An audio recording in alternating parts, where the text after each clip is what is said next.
Hey, it's the Ramon Foster Show. What's going on over there in Hendersonville, Tennessee? Man, roughing it. Kind of like our team lately, okay? You see all of this going roughing it right now, man. Trying to decide if it's winter in the morning and summer or spring in the afternoons. That's where I'm at also. I got on this sweatshirt.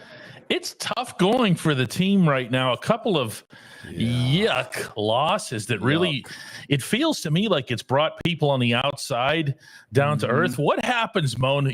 You've been on the inside 11 years, starting guard in the National Football League. All 11 of those in Pittsburgh.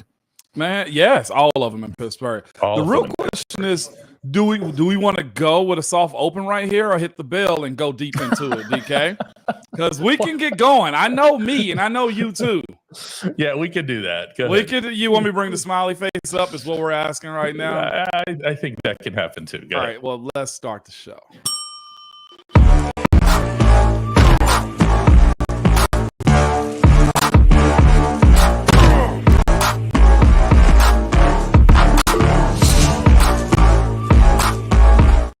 See, I have my own, but you never let me use it. It's just like the emergency backup Casey Kester bell.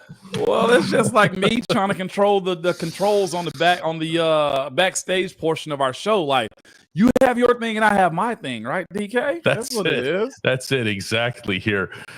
Casey Kester, speaking of, comes in with an early premature hey Moan, says, give us your take on this offense that might or might not showcase Russell Wilson. Yeah, I know. We're at that point right now. We'll get to him. Can we start him? Because you asked me a question about what do you do with all outside chatter? Yeah, let's do that. Yeah. Casey, we'll get back to you. We'll get back to you. I promise you we'll go back to it. But yeah, what do you when it starts to get kind of bogged down a little bit, and now you got to go on the road. You're out in Las Vegas. You're playing the Raiders. It's not in Oakland, mercifully, where the Steelers wouldn't. You guys didn't do a whole lot of winning out there. Yeah, I know. But now, you almost have to bounce back, don't you? Yeah, they've done well on the West Coast, which is nuts, man. As of lately, but not at home the way you need them to. So the way I view this is, and you know how I am, DK, I think the teams that I played on, I think the team that we had and the maturity that we had, this type of little section right here would be welcomed. Not losing, but like having to self-check yourself. Like that's where the squad is. It's easy to continue on, right, DK, when you're winning. You start hiding stuff. I think we all somewhat knew the deficiencies that this team had. We somewhat knew that, hey, it's not a complete team. You beat Atlanta. Okay. I mean, Atlanta has been fighting. Broncos beat the Jets. And then, of course, the Chargers, it was a run fest, essentially, right? And with that being said, like the deficiencies that we knew they had, being able to keep up with other offenses, which has been a problem, or scoring late for this team, is rearing its ugly head. My issue is, well, I guess the biggest take that I have is I don't know, DK, if they're mature enough yet to handle these types of losses. And I think we're seeing some of that stuff on the field too. And of course, when you have conversation get louder and you got a young OL, you got a defense that's holding up their end as most as they possibly can, this is the type of stuff that's happening, DK. A lot of people are mentioning the audio cracking on your end here. Yeah, maybe if you want to let me make sure my amp is working. See, I got an amp. Just make sure everything's plugged in here. And what I will say is, as far as this team is concerned, their confidence seems to be intact on the inside, and I like that part of it. There also seems to be an awareness and an appreciation, if not necessarily excuse making, that they've got some key guys that have been missing, that it's affected stuff that they want to do. They want to be this power running through the wall type of offense. And yet they lost 3 offensive linemen, not 1, not 2, but 3. They want to be a running team, but yet they lost 2 running backs and probably won't have either one of them back this week either. I like one real quick. Our men, and it's got an explicit in it, but we can handle this one, okay? Our man goes, Foster, stop blaming the age. These grown men and coaches, stop making excuses. This team culture is win when it doesn't get better. This team's culture is win when it doesn't get better. Okay, all right, yeah, you're right. Yeah. Winning helps everything. All right, so here's the thing then. If the age happening doesn't matter, then why do guys get better as they get older, right? Like, that's what we're asking. If the age doesn't matter and nobody on the offensive line is better, then what's the issues that we have going on? It is age. It is maturation. It is watching guys that have been through this type of situation right here know how to fight out of it. The ending of that game, a little bit to me, showed a little bit of maturity. If you're also talking about age not being a factor, why in the hell is George Pickens out here pulling guys' helmets for no particular reason at all? So what you say has some validity, not all validity as it pertains to how the league and how guys have to grow up and become better pros. I'm all for it. Yeah, they need to go win football games. But how do you go win football games? By executing, by having a better offense and having guys that understand you're never out of a game until the game hits zero. Those are the issues that you have. So you can say excuse making. No, I'm telling you exactly as it is. This group of guys is led by a young guy with a team that doesn't have a whole lot of veteran leadership on the offensive side of the ball. That, to me, is the biggest issue, DK. Where is the leadership on the offensive side of the ball? And that does come with maturity and years in the league. Well, I'm going to feed off of that because you say, all right, where's the leadership on the offensive side of the ball? And I'll ask you, and you never had to deal with this really because you were blocking for Ben Roethlisberger for almost all of your career. You didn't have to wonder who the leader was. You had Marquise on the line, but you also had Ben. Yeah. You knew it was still Ben's offense with all due respect to Marquise and everything else. So you still don't know. Nobody's identified QB1. Yeah. And so there's that side of it too. Where and how do you go about identifying who's going to be what when, again, you've cruised along with a couple of dubs, 3 wins in a row, right? And because of that, DK, you covered things up. Has Coach Tomlin named as starting quarterback? No, because why do we have to ruffle the feathers whenever we're just winning? Those are the things that happen in those moments right there, DK. So I'm all for the blame game and how it should be better and who we should, point the finger at, but it does start inside the building. I'll also point it on the offensive side of that building, DK. Yeah, I think they're saying that your microphone is open. No? Okay. Yeah.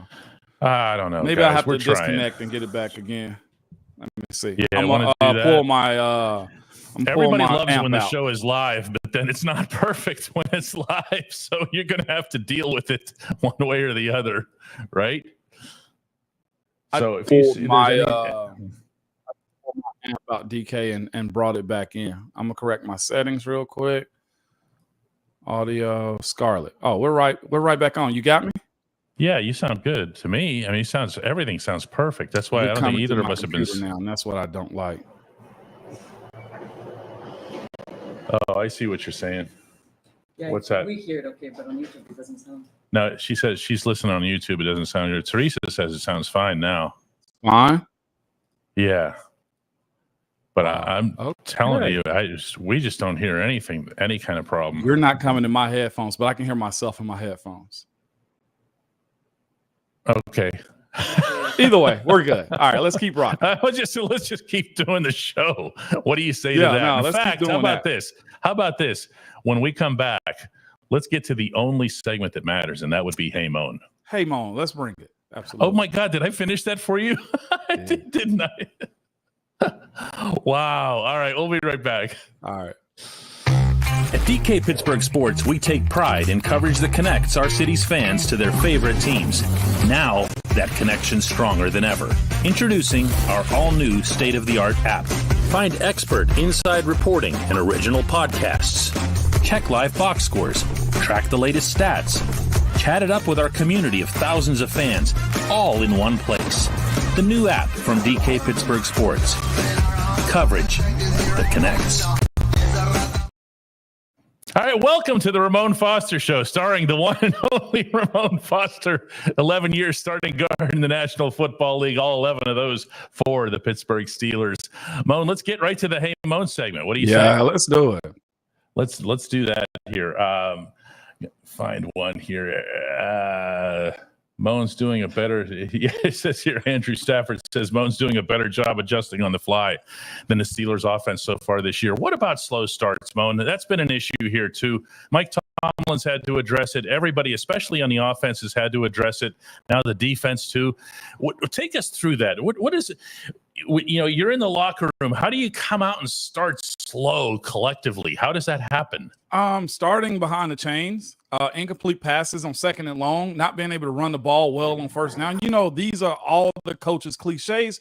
But DK, here's the thing. There's no magic dust around what their issues are. It's not having a bona fide playmaker that makes you scared. Well, I'll say this. Not having more than one, right? Because you know what Najee's game is. Najee's game is war of attrition. All right, who's the home run hitter on this offense, right? Those are the questions you have to ask yourself. And if I don't have to worry about the back end of my defense playing against the Steelers offense, DK, there's a problem there. Why was the teams, let's go 8 years ago. Let's go back 8 years, okay, DK. Why were those teams feared and put up a lot of points? It's because teams had to play soft enough because at any moment in time, AB could take a slant all the way to the house. Or you have a guy like Martavis that can make a play for you, or Emmanuel Sanders. Like, these are the things that also have to happen. And here's the other side of it, DK. You have a quarterback that most people fear. Justin has done some good things. Russ hasn't even played this year. Right. What offensively scares you? And I say that respectfully to the guys that are playing on that side of the ball, but that offense don't have a bona fide CD Lamb. That offense doesn't have a bona fide wide receiving core that the Eagles have. They don't have a Mike Evans. They don't have an Olave. They don't have that, right? You don't have a running back that makes you fear like Alvin Kamara does. Right. No, I see. I mean, when you talk about playmakers, guys who can pop one open, you're talking about George Pickens when he's in the mood, and you're talking about, I think, to an extent, Jaylen Warren whenever he's healthy. Jaylen can break those too. Jaylen can make things happen. Softens the punch a little bit. Otherwise, you're hoping for 4 yards, 5 yards at a time. But in large part, the other part of this, Moan, is, you're not using Pat Freiermuth. 0 targets in the first half, 3 targets total in the game. This was supposed to be not a weapon. This was supposed to be the weapon. Yes. And they went and they paid him all this money, and he's not getting utilized. The deep ball to Darnell Washington. Look, if Darnell catches that, we're all going, woo, this is great. Get the big man going. But is that the right choice for that We're route? not there yet. That's what I mean. Yeah. That's a great way to put that. We're not there yet. But then this is what I also said about Arthur Smith's offense. So it's which devil do you want? Essentially what we're asking right now, right? Do you want pound and ground, which is Arthur Smith's legacy, or do you want long play action plays down the field to George or to a tight end? Because that's Arthur Smith too. You can get them both and have them very efficient. The way Arthur Smith in his best year had Corey Davis and A.J. Brown and Derrick Henry working. And he also had a trio of tight ends down here in Nashville working. Do you have an A.J. Brown yet and George Pickens?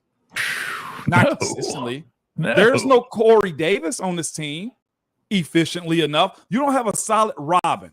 You got a running back that can get it done, but you also have a young enough offensive line that mistakes are going to be made, or you got issues with finishing. Like, the answers are there. And I know we want to point fingers and blame, but DK, the team is good. But here's the thing about it. I think it's got good talent. What I will also say is this. I don't think this is a Super Bowl caliber team to where it's fearful enough that they can just get by with not being creative. And that's where it's a little bit of a drawback, on Arthur Smith's offense. Where's the creativity to generate points? You know what I'm saying? Like, those are the issues that you're having right now. And it's a little bit of personnel. I think you're probably either another draft away or 2 drafts away from getting what you want this team to be. Is how sustainable is it to be able to stomach what's happened the last 2 weeks? And the other side is this. I know. So does my you have to still win. If you lose, you're fired. And I know a lot of people will just say that blessing 10 times. Well, get rid of all of them. And I know a lot of folks are ready to get rid of Coach T too. But that's the double-edged sword in this thing, DK. It's the talent as a whole ain't there to me. That's offensively. These last couple of weeks, these last couple of weeks have certainly exposed some of those shortcomings. James asked me how open does Freiermuth look from the booth. He's open enough. Okay, Pat doesn't need some kind of 6-yard cushion. All right, give him the ball. Throw him a bullet between the 8 and the 8, and he's going to come up with it, and he might even be able to break loose from whoever happens to be close to him and get you a couple extra yards, unlike when you're throwing third down passes to Calvin Austin, respectfully. Okay, I love Cal. This is not a knock on him, but he just when you see these plays, a lot of them are just to the wrong people. I love the way you put it. They're not there yet, meaning the first thing you should be doing if you're the Steelers offense, I think, is point to who are your best guys and say, listen, we are riding you and we are riding you hard. If they do come and double you and triple you and whatever, we'll adjust after that. But this is your game. And what they're doing instead is the polar opposite. And I really don't get that. So I see a question real quick right here. Not a question, it's a comment. It's supposed to be, hey, Moan. They don't even do that. You should have went, hey, Moan. You don't need another draft. Just play Russ. Here's the thing about just playing Russ. Does Russ have a 1 and 2 that you trust? Right? And I know I see Roman Wilson name pops up from here and there, right? But he's yet to play. Coach T's not playing him just yet anyway. But you do need another wide receiver. You do need another playmaker. You're going to need another running back really soon, too. If not 2 wide receivers. You need that. And you can go try to buy one in free agency. But as far as the way the Steelers are built, they're built inside out. You don't play the free agency game that high in the offseason for you to say, hey, we're going to go pay $30+ million for a free agent wide receiver. If it helps, cool. But DK, has that ever been the case in Pittsburgh? No, that's not something that they do. And I just see it's part of the reason why I've started to change my tune a little bit, or adjust my tune, however you want to word it, from give the 49ers everything they want for Brandon Ayuk, or now give the Raiders everything that they want for Devonte Adams. There's plenty of WR2s out there. Okay, there's plenty of teams that are already out of it, or should know that they're going to be out of it, who have wide receivers who would pile up draft picks. Everyone keeps talking about the trade deadline. You don't have to wait till the trade deadline. Get yourself a WR2. Listen, I don't want to be mean here, okay? Because Van Jefferson really works his tail off, and he's a good teammate and everything else here. So I don't want to sound petty with this, okay? But Van Jefferson is the bar. Okay? He's WR2. Okay? And that bar for that position should be somewhere up here. Okay? Even if George is way up there, okay, it should be this much higher than Van Jefferson. Go get yourself somebody who's an upgrade on Van Jefferson. Yeah. We're talking about quarterbacks here and stuff. I mean, Justin Fields is looking around. No, nobody's open. Nobody. That's the one commonality in all 4 games, by the way. That has not changed. Nobody's open. Nobody's open. Donnan says that Van Jefferson's a true 3. I don't know. I see Cal as more of that, don't you? I see Van as a 3. I see Cal as a 3B. I do. That's just me. Because in order to be a 3 gets you 600, 800 yards a year in today's NFL. That's where a 2 might get you 800, right? That's the expectation if you're a passing team. But I don't think Arthur Smith has a passing offense, though. Not at that volume to where you saw, I hate to keep going back to this era, Bruce Arians or Todd Haley, right? You're not seeing those numbers, and it also does resort to the quarterback. I'm seeing a lot of just play Russes. I'm okay with this change, or if it's not Justin. But how much of this can you blame Justin if the coworkers you have aren't what you need them to be, right? That's why I'm saying this team is still a cycle away potentially from getting a talent acquisition that helps this out. Yeah, Teresa's trying to gotcha me here, and she's good like this. She says, doesn't that mean that Freiermuth isn't open either? You can scheme people open. You can scheme your tight end open. You can try to force the ball into your tight end. It's a different kind of position. I'm talking about wide receivers. Okay, the tight end can just get to you, stand there 8 yards away from you, face you, turn their back to the rest of the coverage. You get it in there, he goes down. Great. Okay, you don't. That's why I said earlier regarding Freiermuth, he doesn't need a cushion. Okay, Right. Wide receivers, when they're running their routes or they're going across the field or they're going deep, there's got to be some room there, and that's not happening. So here's the other part of it too. As far as getting tight ends open, right, and weapons and such. I know Pittsburgh don't have one, and ain't but one team that got them, and that's Kansas City with Patrick Mahomes, right? Kelsey's not gotten the ball the way that he wants, but you know what he's able to do? Still strike fear in defenses enough that he can hit 3 other tight ends before he comes to Kelsey. Now we're talking about weapons and resurrect Juju while he's at it. Do you see what I mean by weapons? Like, am I getting I don't want to convince you. If you tell me, Mo, you lying, I don't believe it. We just suck. All right, cool. But look at and there's only one Patrick. I don't care what there's Patrick and everybody else at this point. You talk about bars. We have a 15-foot ceiling in here, and he's through that. But check this out though. We're watching a guy right now, Lamar Jackson, turn into looking like another MVP season. You know why? Because he's got weapons. He's got a Derrick Henry that can strike at any moment now, and he's got a couple of tight ends, and he got some in-house wide receivers that are making plays for him again. DK, right? Again. This is the way. That's just what we got going on. Like, if I know I can play soft zone, double George, and can't nobody else get open, or respectfully, if they're not going to move Calvin Austin in motion, I can bully him at the line of scrimmage because size does matter in the football, right? And it does matter. These are the things we got to have as far as where's the offense, where's the pace. Like, it's a simple fix. It's just you're in the middle of a football season right now. Rick says the Cowboys got how many yards to wide open second and third string tight ends? They had it all day. I have a couple things to say to this. Just one of them is real quick. Dak Prescott was really good, like the whole game. He was. Okay.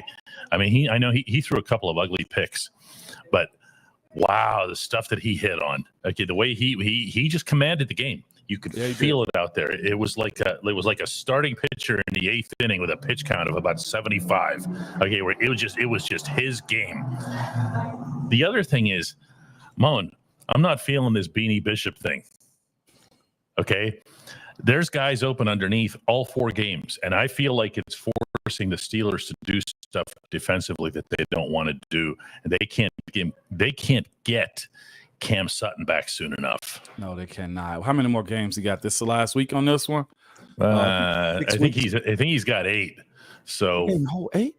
I don't know. You're the NFL either way, you do the crime, you do the time. You do the crime, you do the time. Okay, that's right. But Beanie is hurting. Yeah, he's a liability, man. But again, you have who you have at this point, DK. I don't know how much you can mask him, but here's the thing about it, though, DK. You face a team like the Cowboys that has a veteran quarterback, right?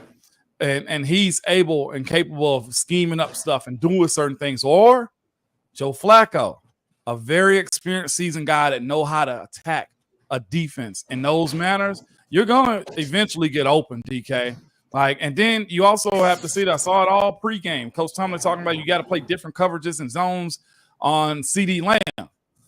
They have a threat that they have to focus elsewhere, DK. Because of that threat elsewhere, you have a guy that's probably in a one-on-one situation, right? Beanie, that's getting exposed. These are the things that happen. And again, I've seen game plans like that work. For this reason right here, though, DK, it's bend but don't break, and eventually it broke or been breaking. Yeah, I've heard Patrick Peterson's name come up here. Chris brings it up as well. Like, why wasn't he brought back? Pete could do anything. He could certainly handle nickel corner. Pat would teach himself a new position like this. He's a really, really intelligent guy, but I'm sure the Steelers must have seen something in his aging or something related to his speed. But it's messing up everything right now. Yeah, the guy who's been, other than TJ again, we're talking about bars here. TJ is up there on that roof there that I was just pointing to. Yeah. But when I look at guys who I feel have really, really stepped up this year defensively, it's Deshaun Elliott. And that's why I hated seeing Deshaun be the guy who was on the coverage on that last play. And I told him so. I went and talked to him after the game. And I said, dude, I just want you to know you covered. He was all over the guy. Yeah, he was.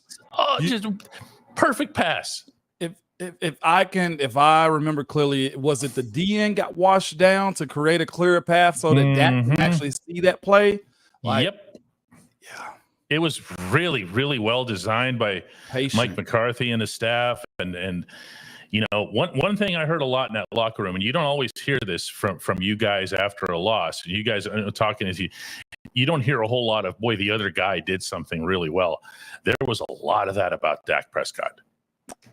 Well, Dak was the adult in the room. I don't keep making more of this than it was, but he was good. Now, why did he have so much time? Because they didn't blitz, David.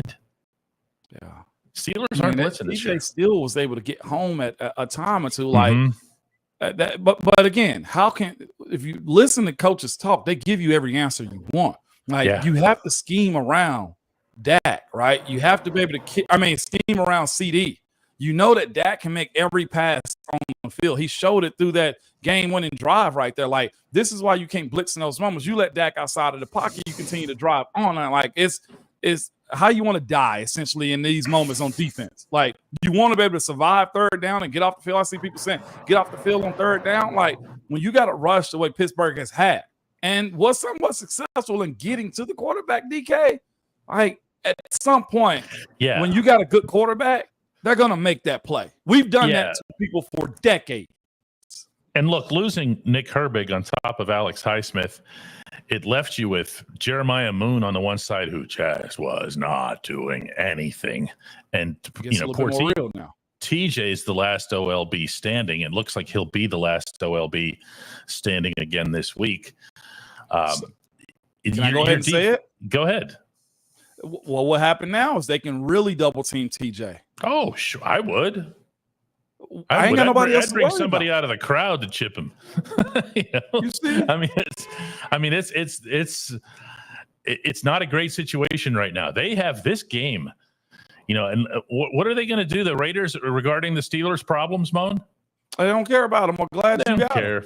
Glad you got them. And glad you got them. How was your flight here from Pittsburgh? Oh, it was lousy? Okay, that's cool too. By the way, take that from somebody who's flying out there on Spirit Airlines. Oh. There's no other. It was either that or Southwest, and I'd rather walk than go on Southwest. I was going to say, really? Oh, yeah. I'm not a Southwest guy. Yeah. You loathe it like that? I'm one of those people who, when they get in those, you know, there's A group, and you go standing, I do mooing because we're all like cattle. I didn't know this about you. You need to know where your seat is. She's confirming. I need a seat. It's embarrassing. Yeah, it's embarrassing, she says. I mean, her husband moos like a cow whenever they call our group. And others join in. Yes, and right, and I'll bring in some other people into it too. They get it. You know? Yeah. Oh wow. Oh wow. I didn't know this about you, man. I fly Southwest often. Well, you have to. You're flying out of Nashville. That's they pretty much in the airport. The only two places that I fly on Southwest because I have to are Nashville and St. Louis because it's the only nonstops that we have. That's right. I'm seeing try to avoid it. A few things come up about players. I see Minka's getting challenged. I see we hired the wrong Ravens inside linebacker. Y'all, these are all things that happen. Roquan wasn't available. Yeah. These are all things that when you lose. And I get it. I empathize with you. I understand what you guys are getting at. But we weren't having this conversation, you know, about 4 weeks ago. And I'm not blaming you. I know I always say that, don't I, DK? Football is emotional. It's very emotional. It's a lead up to one game a week, and that one game, good or bad, will determine a lot of people's decision-making and how they feel going into the next week. Going to Vegas is a very winnable game.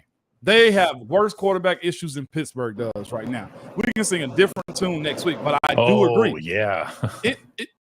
There deserves to be a better product out there. Again, with the injuries mounting up and just how the offense is not fearful right now, like I can understand how you can be upset about it. I do. I get that. But this is the product of winning or losing games right here. And it was Sunday Night Football.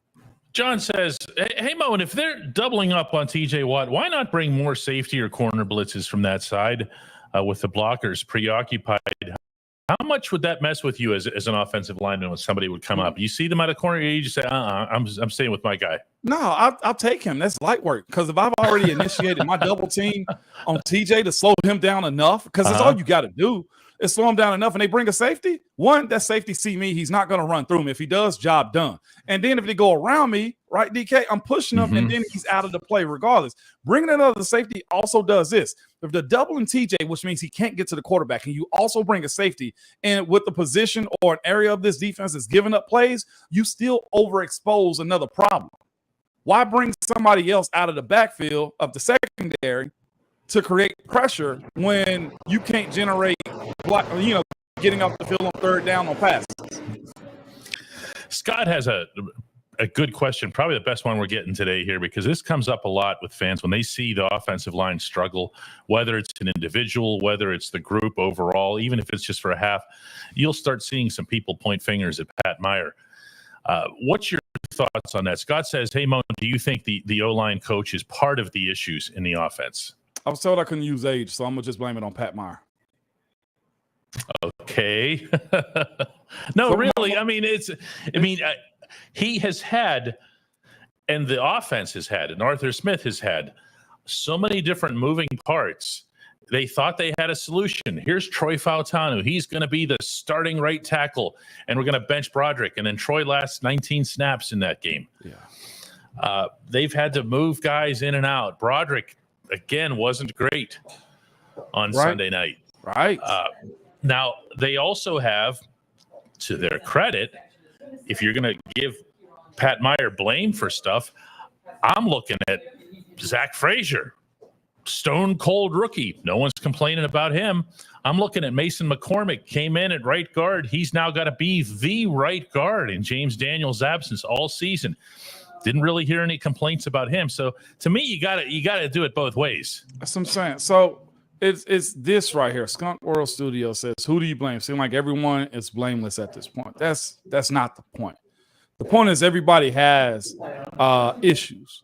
Like the offensive line does have a lot of youth and inexperience, other than Isaac at this point, right? And yes, Zach is doing his thing up the middle. But again, you got another young guy next to him. You got a second-year guy next to him. Like what? These are the things that have to go through. Like we already knew that the playmaking of Justin is unique, but only in Justin in good situations. Behind the chains ain't good for him. Under pressure and the rest ain't good for him. All right, wide receivers, yes. Other than George, if you exclude his attitude, what scares you? If you a 50-50 ball to Calvin down the field, I'll take those chances, right, as a defense. So now we get to the running back. Does Najee have breakaway speed? No, he got beat you down. Strength and power. If you don't have Cadero, like right now to me, if you're asking me who's dynamic playmakers, I go George, I go Cadero, I go Pat, and I go the consistency of Najee. So I'm not saying they're blameless. I'm telling you, everybody's poured into this pot as it pertains to making this entire thing work. And if I am in a situation to where I can cut your hand off, meaning stop Najee from running, I'll do that and say, hey, I bet he can't throw to the wide receivers. And it ain't even a matter of schematics at that point either. I think it's a little bit of talent. Chris points out, hey, Moan, you said exactly that long before the season started. We wanted it and we got it. And that's just how it is. You know, they knew what they were facing. And you also said, oh, my goodness, how many times? You used the figure 6 weeks so many times. How many weeks is it going to take? How many weeks is it going to take? When we kept asking. And you would say 6, and everybody would be like, what? Why so long? Why? Because stuff happens. Stuff happens. Stuff happens. Yep. But here's this again. Throw the rookie to the wolves. And Jacob, I know I've seen your comments in this chat long before this. You don't mean that. You don't, because I know you are as emotional about these Steelers as anybody is. Throwing them to the wolves, yeah. That may be conditioning them for next year or the year after. Y'all like winning now, just like I do. You don't mean that, Jacob, at all. And then Jason takes us down to the roots of the matter, which is that the Steelers need to win this game inside the conference, and they do. This is the way you got to start thinking about stuff. The cuteness of the Steelers being in first place and all by themselves while the rest of the AFC North is dying is over. Now they're tied with the Ravens. You know, the Ravens have bounced back. Now, I'm happy to leave the Browns and the Bengals for dead. Okay, this is like the old days when it was just Steelers and Ravens at 1 and 2, and those other teams were down there 5 miles away. But it's going to be a battle, like a junkyard type, you know, scrapping, you know, pulling out this, pulling out that over the course of the season, not worrying about style points. That's what this is going to be. Yeah, it is. I mean, it's a slog. It is, man. You got that type of team that's led. One of the guys leading that team in Vegas was Spillane that likes to play that style of ball. You know, like he's turned himself into a good little pro out there, man. I'm happy for Spillane, Robert Spillane, that is. But they also have a bigger test too, and on the interior side of this, they got one of the biggest agitators with the Las Vegas Raiders of anybody in the entire NFL, Christian Wilkins. If Zach's had a good season so far, he going to get tested this weekend, DK. It's going to be one of those agitator, can I keep my focus types of games for the interior offensive line of this group. And I know Isaac can handle it, but he going to point directly at Zach and say, hey, you and me, we going to dance the entire night. Just watch this game. That's what he does. See, it's funny, too. Every once in a while, you need somebody like Omar to come in and say, we're sitting at 3-2, which isn't bad. Take care of business in Vegas and all that other stuff. If, you know, 3-2 is – there's a lot of people who would have signed up for 3-2 through 5 games. Yeah. You know? And if you win the game, and I'm going to say this, and I don't care who bites back on it. Go ahead. You should win this game. You should. I mean, the Raiders are a wreck. Yes. They're a wreck right now. So if you come out of there 4-2, now a lot of people will sign up for 4-2 through 6 games. Yeah. Yeah. You know, everybody but the Chiefs would actually. Correction too. Christian Wilkins having foot surgery. He's going to IR after last week. I see. Okay. Yeah. That's Joseph says the whole AFC is 3-2. They are. That's a good way of looking at it. But at least your team is one of them. By the way, I'm sorry, Moan. No, go ahead. I have a really important hey Moan for you myself today. Okay. Not that we have a ton of these here, but I'm jumping the line. Hey Moan. Cleveland. Yeah. Cleveland. What do you say about Cleveland? Is this situation not the most exquisite thing that's happening in professional sports right now? It's a chef's kiss is what it is. It's like if you're a competitor, like misery loves company, right? It loves a good old person sitting on the couch with them. What I say about Cleveland is this is where I don't want Pittsburgh to go. And I've said that time and time again. What up, Nathaniel? What I would tell you is this. You can't force feed a championship. You can't force feed production on the field. This crap has to come organically. It has to come through development. You're locked in to not just one guy, but guys that aren't netting you anything. And Njoku, as good as he is, he hasn't begun to tip, hit the tip of the iceberg in all things, maybe because of the quarterback, right? You look at Myles Garrett. Yeah, he might get his sack a game, but the defense is still giving it up to a rookie quarterback. Like, they're getting worked. And that's why I'm gonna say it again. You don't want to be in the business of trying to buy a championship. You don't want to be in the business of buying everybody else's free agents. This is a long, thought-out process that Pittsburgh has had the luxury of having 7 at quarterback through this process of developing other players that you don't have right now. I do think Pittsburgh will be in the quarterback shopping/drafting business sooner than later, because to dive all the way into paying, if Russell goes out and have a good season, $60 million, right? And if we're already having conversation about swap out Justin for Russ, then Justin might not be your guy either. So as it pertains to going to get you a Deshaun, I don't want to play that game. And it's going to have to come through the friggin' draft, DK, or finding you a Brock Purdy somewhere. That's just the reality of it, man. And I hate to say that because, again, you don't want to be Cleveland to where you spent all this money and you netted. What are they, 1-4, 5? You had me at you don't want to be Cleveland. James comes through with our final question of the day. Says, "Hey, Moan, what are the chances that the Steelers have reached a deal with the Raiders for Devonte Adams, but they're waiting until after the game to process the trade?" I'll be honest with you. I hope I'm wrong, but I got 0. You know why? Why would I send his behind to a historic organization again? Why would I send him to an AFC team that might make the playoffs because the AFC is so muddied right now? I'm sending him best return. Best return? Are you willing? Pittsburgh willing to get?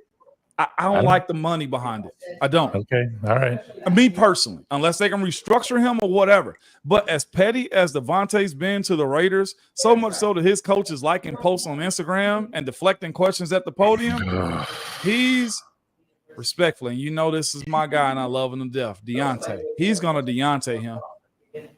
He ain't got no choice. He's going to send him to a quarterback that can't throw 15 yards.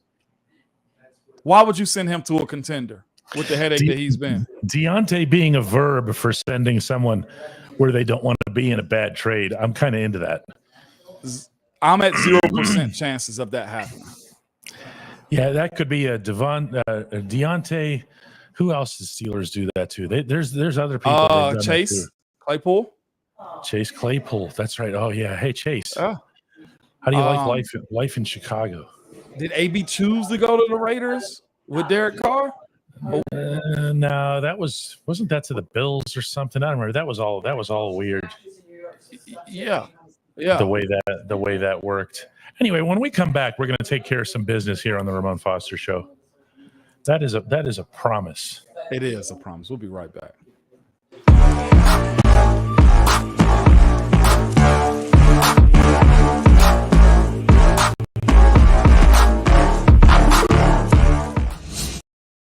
Steelers versus Raiders is a 4:05 p.m. Eastern Time kick from Allegiant Stadium in Las Vegas.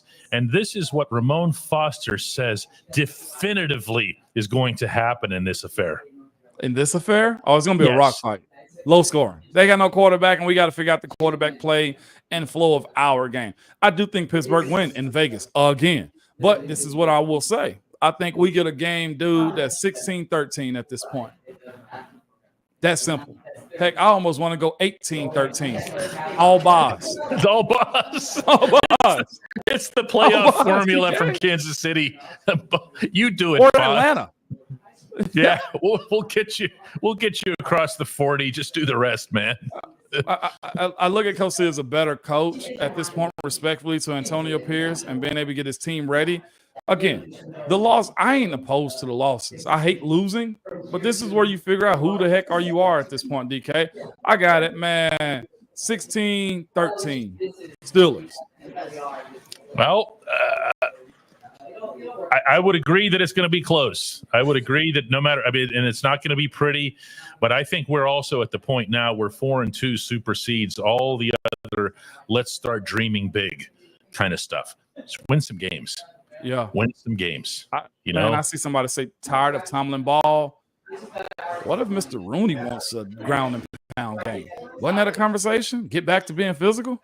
It's been a significant conversation for about 3 years now, leading into the drafting of Najee Harris. And it's not going to go away. It's not going to go away. I look forward to one thing specifically. I want to see a cementing of that offensive line. I did like what I saw. I've liked all season what I've seen of Frazier. Liked what I saw of McCormick in his first game, really, where they said to him, "It's your job." Yeah. And they didn't have to do that. It could have been Spencer Anderson. This is your job. Take this thing, kid. Do this. They love his nasty nature. They love some of the the sneaky stuff you guys do. They love that. What's the best facet of this team, though? What's the best sector, if I can actually hey, DK, of this team so far? The best sector of this team so far. It used to be run by the outside linebackers. It used to be run by the outside. I can't say that now. Jeremiah Moon's going to be starting at right outside linebacker. So I can't do that. And I ain't mean to hold you up, but I was just. I don't know. You can't say offensive line. I don't think you can say defensive line with the way teams have run on them the past couple of weeks. Secondary did not have a great game against Dallas. Inside linebackers, not a great game against Dallas. On the offense, quarterback. Come on, man. I know. That's the one position everybody wants to change. Somebody said special teams. Well, we can just go right back to Boz. Yeah, we just let Boz. And by the way, the punting on this team has been superb. Yeah. Cam Johnston goes down. You bring in Corliss Waitman, and Waitman's just been tremendous. So there it is. There it is. Oh, real quick, one more. Any update on Roman Wilson? He just needs to get on that moving train, Moan. You know what that's like. Okay. You've heard that line a million times in that building. Moving train. And DK, here's what's nuts about it. Okay, you're 3-2. You lost 24-27 and 17-20. Yeah, with all of them question marks. Yep, that's true too. Well, they need to end up on the upper end of that thing when they get out to Las Vegas. So we will be back, by the way, next Wednesday. My Monday will be spent on Spirit Airlines flying back. So that I hope to be back by Wednesday. Yeah. Wow. It depends. So either way, I'll send you off with something, DK.